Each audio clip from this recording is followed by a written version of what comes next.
What up, guys? So it's been a little bit since we had a video. We missed last week again. Real life is just all consuming. You know how it goes, really. But we had a modern tournament over the weekend. SCG hosted an event.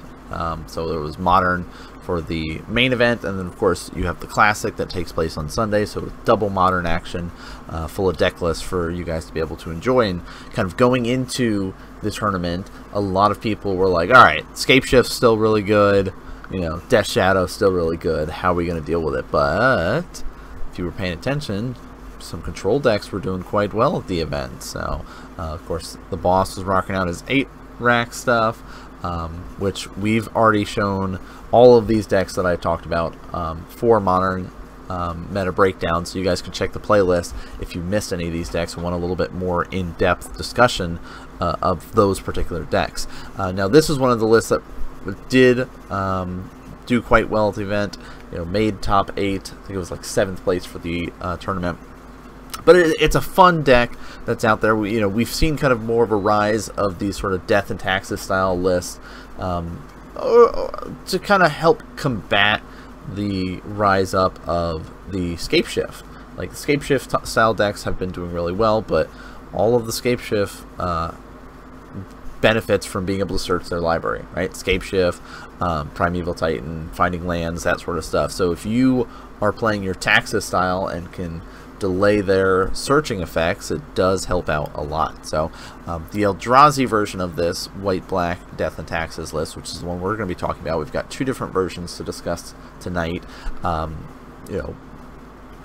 Is solid with the Taxes version. It's still like what you'd expect to see, and we'll talk about the 2 key pieces that make it a Taxes style. And then you've got kind of, we talk about the Death style of things and how you can kill things and whatever, but the Eldrazi are very powerful. If you guys have played Magic, they've done well in Standard, they've done well in Modern, they do well in Legacy. Like they play well in every format. They're powerful creatures. So we're going to talk a little bit about why you might want to play a creature-based deck like this. So the Eldrazi and Taxes, or white-black Eldrazi, whatever you want to call it, is a creature-based deck. So it's going to be running around 30 creatures, give or take, maybe 29, maybe 31, depending on what shenanigans you want to go for. Consistently 8 spells with that, and we'll talk about kind of our 2 lists. We've got one to show you that is a little bit lower to the ground than the one that's kind of got a little bit more legs to it, if you will. So the first one was an 8th place finish, and we'll jump right into it and show you guys that list. Bam! There we go. Alright, let's get it going. So white-black Eldrazi and Taxes, and I wanted to start out with our Eldrazi's to start it with. The big powerhouses that this list run. Powerhouse in the sense that 4 mana, 4/4 that exiles a card from your opponent's hand. Now you also have to keep in mind that kind of fine print: when Thought-Knot Seer leaves the battlefield, target opponent draws a card. Don't worry about that part. Stripping away a card is very important, especially because you could, if you get a crazy powerful hand, which is not that crazy to get, you could cast a Thought-Knot Seer on turn 2. Which is one of the big draws to playing Eldrazi and Taxes, and that kind of goes into the land bases, which we'll talk about. So we've got our Thought-Knot Seer, sweet. What else do we got going on? Wasteland Strangler, 3 mana, 3/2. Seems good. 2 colorless and a black. It's a void, so it doesn't have any color with it. Enters battlefield, you can put a card an opponent owns from exile into that player's graveyard. If you do, target creature gets -3/-3. So if you're playing against a creature-based deck, you have some death version of it. You can be able to take down some creatures, and guess what? It interacts with that Thought-Knot Seer.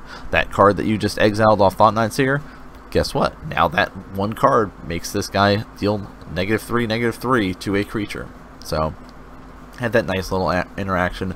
Wasteland Strangler also goes along with another exile effect in the deck, but we'll get to that after we talk about our other Eldrazi that is running around. That's our Eldrazi Displacer, which is such a powerful creature. Like, You guys might be familiar with the Displacer if you've seen the Bant Eldrazi, which we have talked about on the channel. So, you know, having that flicker effect, right?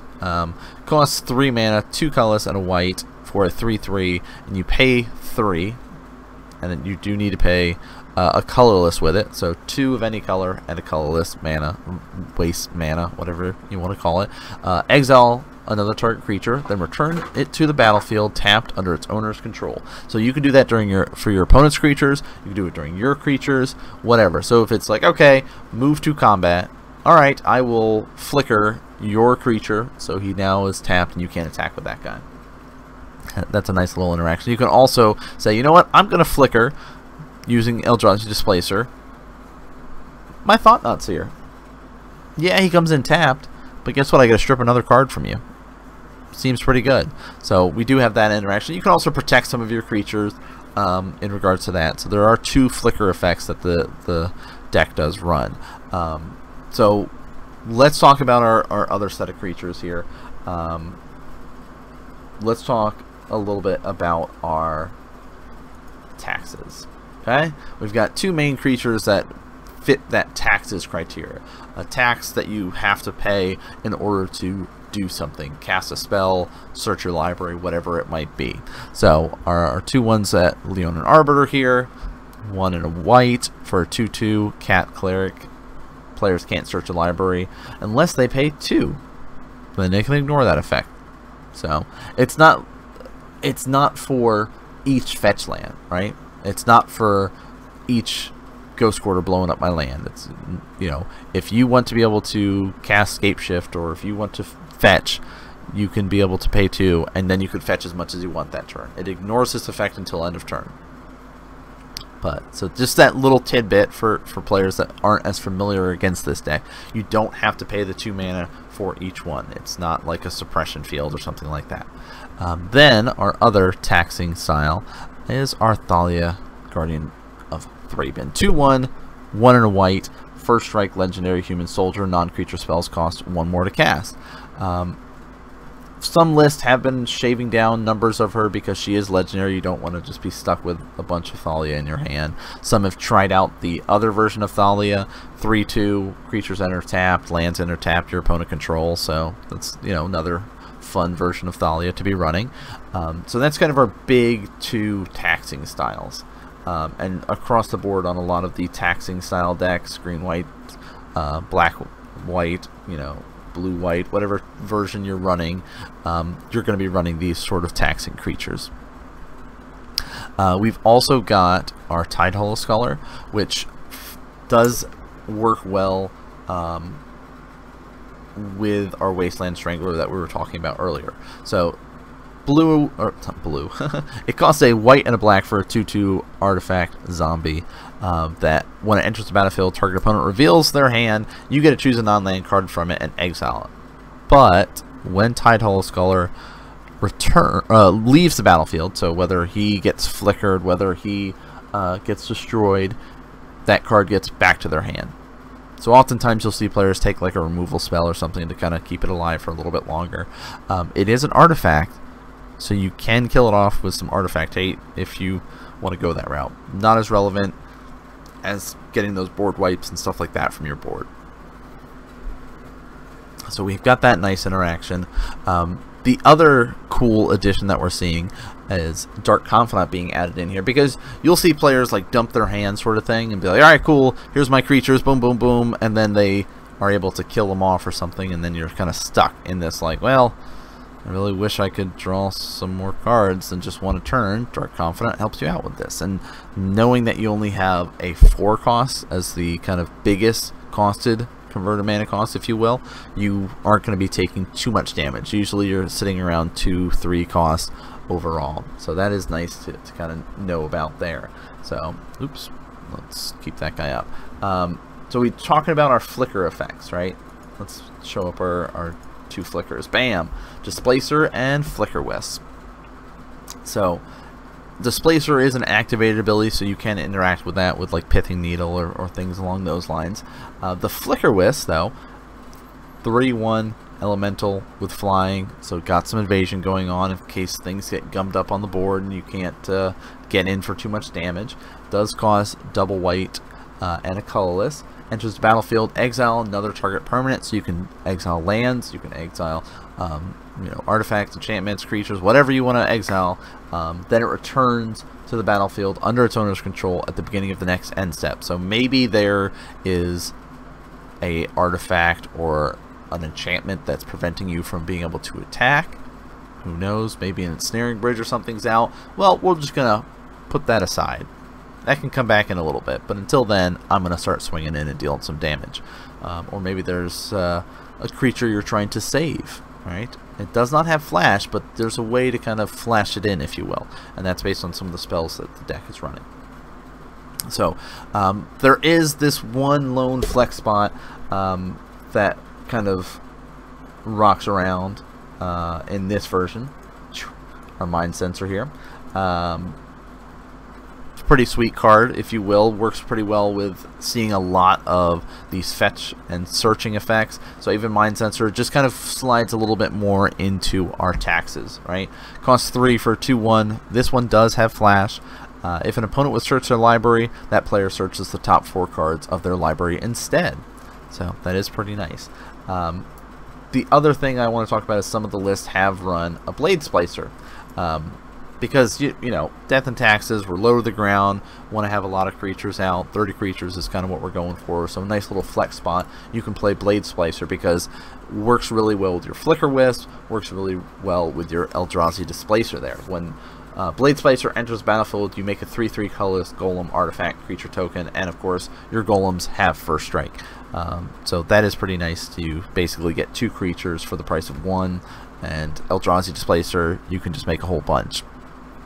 So that's kind of 2 flex spots, if you will. Blade Splicer could be in your list, even Mind Sensor could be in your list, but for the most part, these are what you're expecting to see. Now, spell-wise, how are we getting these creatures out? Aether Vial, right? This is how we can cheat our Flicker Wisp to be able to have flash. So can sneak that guy into play.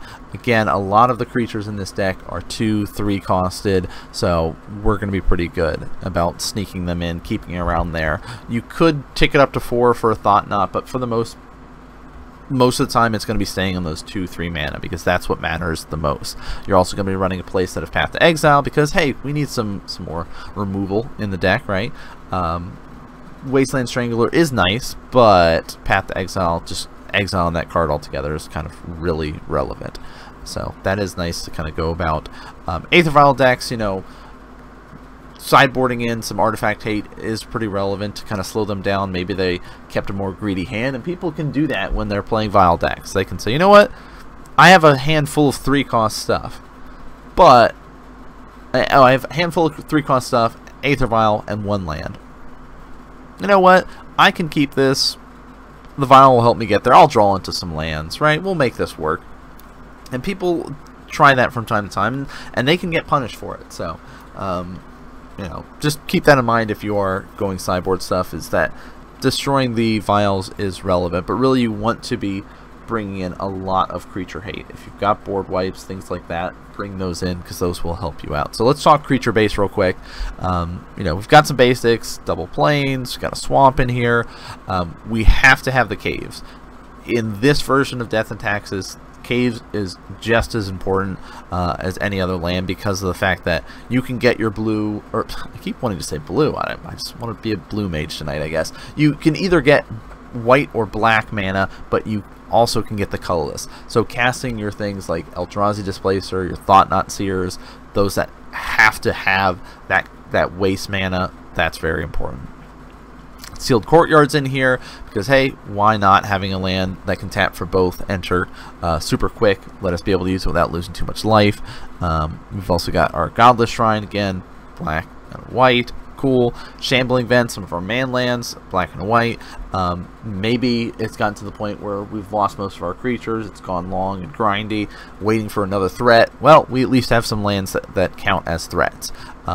So we've got a little bit more, 2 more colorless lands to talk about. Ghost Quarter here is kind of our utility land, can destroy our opponent's stuff, and when we are using our taxes, right? If you guys remember where our Arbiter. So, bam, here's our taxes stuff. So if we're using our Leonin Arbiter and we blow up one of your lands, you might not be able to search. You might not be able to find that replacement land. And then our other speed land, our Temple. So Temple, the fun thing about it is that actually does work with our Displacer. So you can be able to... Alright, apparently I'm just getting spammed of people logging online. So Displacer, you can activate that using Eldrazi's Temple to get 2 mana, because you can spend it to cast Eldrazi spells or activated abilities of Eldrazi's. So by having 2 temples, you get to play your Thought-Knot Seer on turn 2, right? By having that Eldrazi Temple, you basically can speed up when you get your Displacer out, when you get your Wasteland Strangler out, when you got your Thought-Knot Seer out. So those really important. Sideboard stuff, as you'd expect to see, they can rotate around on how you want to go for it, but you know, Fatal Push, important. Killing off more stuff if need to. Stony Silence, anti-artifact, yep, makes sense. Rest in Peace works out really well. You know, we're destroying a bunch of stuff, sending stuff to the graveyard. Also, if you're playing against like a control deck, that's really important. Orzhov Pontiff, you know, can buff up extra +1, -1s, depending on how you want to do it. Crusader, yes, love it. 3 costs, 2/2, double strike, protection from black and green. Well, hey, guess what? Death Shadow, you're not getting through this guy, right? Also can push for some extra damage if you want to go that route. You need to be a little bit more aggressive. You can kind of go that route. Core Firewalker against burn, protection from red. When a player casts a red spell, gain a life. Seems pretty good. Grafdigger's Cage's also in there, you know, for some other pesky graveyard or library stuff. Maybe you're playing against a core-based deck and you know, want a little bit of extra. So this is kind of our nice lower to the ground list. I have one more list that I want to show you guys, which does sit a little bit higher up, like we were talking about. And the creatures are pretty similar, but you can see we've kind of adjusted our numbers, right? 3 Scullers this time, 3 Confidants this time, cool, 3 Thalia this time, makes sense. We've also dropped down to only 1 Wasteland Strangler, not caring as much about that processing ability and making a creature have -3, -3. Still have our playset of Displacers, Flicker Wisp, because that Flicker ability is very important. Only sitting at 3 Arbiters, seems cool. Of course, we're going to have 4 Thought-Knot Seers, like, again, super important if you're going to play this version of the deck. The other addition here, by basically adjusting our numbers slightly, we're adding in Reality Smasher. So it's one thing to, you know, play a super taxing, super hateful deck, but then you sit there and go, all right, here's my Thought-Knot Seer, here's a 4/4, and that's tough enough to deal with, right? You're going to have to sit here and fetch or have something die, and then you can push that. But if I play Reality Smasher for just 1 mana more, your Fatal Pushes are useless against this. And if you want to destroy it by a spell, you're going to have to discard a card. Otherwise, here's 5 damage. And I can swing in for 5 the turn I play this, because it does have Trample and Haste. So, oh, you're going to block with that 2/2, you're still taking damage. Right? So Smasher is really solid addition to the list. I don't know if 3 Confidants and the 3 Smashers necessarily work out well together. I might, you know, try to do 3 and 2, you know, some variation of that, but you know, adjust numbers accordingly depending on how you're feeling and how you're liking the deck. You can do that. We have those flex spots. Really, I recommend you keeping Displacers high, Flicker Wisp high. You know, Thought-Knot's definitely going to be high on that list. The other ones you can adjust, right? You can decide how you really want to factor that in. But again, Vials, Path, that's really the only spells that we need to worry about. Adding in an extra land, though, you see we've dropped down from 30 creatures to 28. Adding in an extra land because Reality Smasher does cost 5. So, opting for, again, Shambling Vents, cool, makes sense. Concealed Courtyards, Caves, Plains, Swamp, awesome. But opting for the Fetid Heath this time. And I've seen people run like a one of in theirs. This list is opting for 2, not running any Isolated Chapels, not running any Godless Shrines, but this Filter Land does help to be able to cast things, so I like that idea. Again, playset of Ghost Quarters, playset of the Temple, and we're sneaking in 1 Seagate Wreckage in there. Draw a card, activate this ability only if you have no cards in your hand. So it's gone long, it's gone grindy. How can we get back into it? Well, I'll just pay 3 mana, I have no cards in my hand, and I'll draw a card. So let's do that. That seems awesome. So, you know, this deck can be able to have those explosive hands where you're like, alright, I've got temples.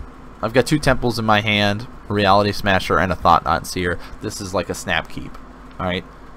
Eldrazi Temple. And even if I don't have a Vial this turn and I can't cast anything turn 1, I can pass. Turn 2, Temple, Thought Knot Seer.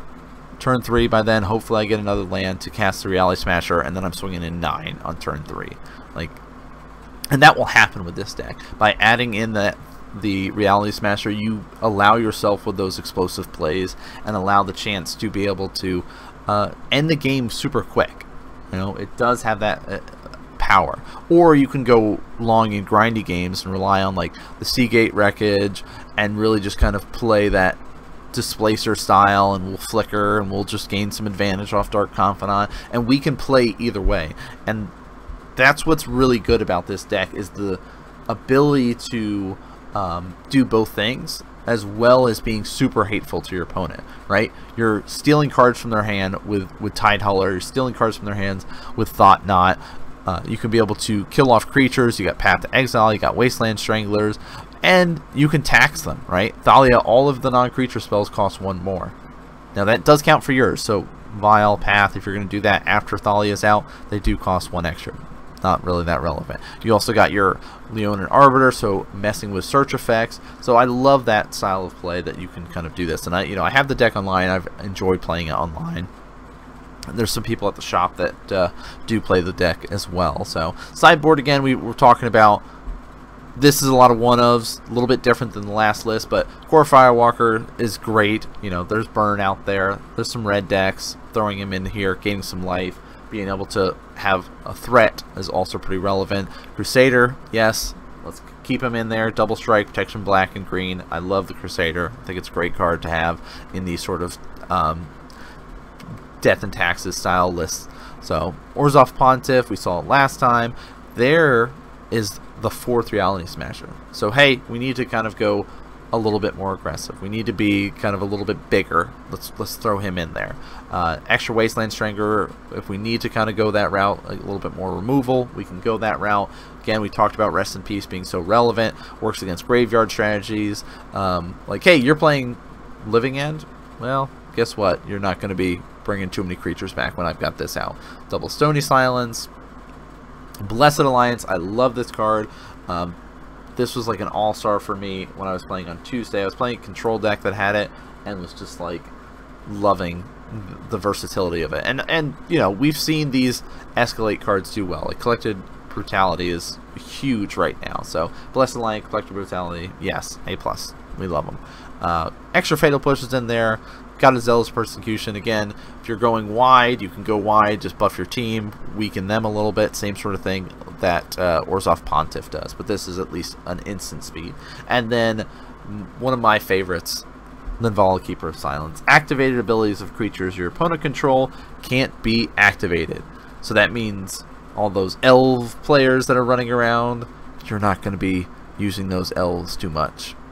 You've got basically 4 turns to try to stop me from casting this out. 4 turns to kill me with all those elves. Otherwise, they're just a bunch of 1/1 mana dorks that can't even tap for mana. So I love that. And then, you know, there's a lot of other activated abilities that are out there that you're going to be annoyed with. Like, this even works in the mirror matchup if we're playing that Displacer battle, right? You can sit there and really mess with them and interact with them that way. So here's the list, right? We're seeing these Eldrazi and taxes. It's a fun thing, fun style to go for. Like, and I definitely recommend, if you like this sort of style of play, like the taxing style, to try out the Eldrazi and taxes, because you'll find the power behind them is worth staying around for and worth kind of adjusting your mana base for. So because, like, again, a Thought Knot followed up by a Reality Smasher, like, I get flashbacks from back when people were cheating those into play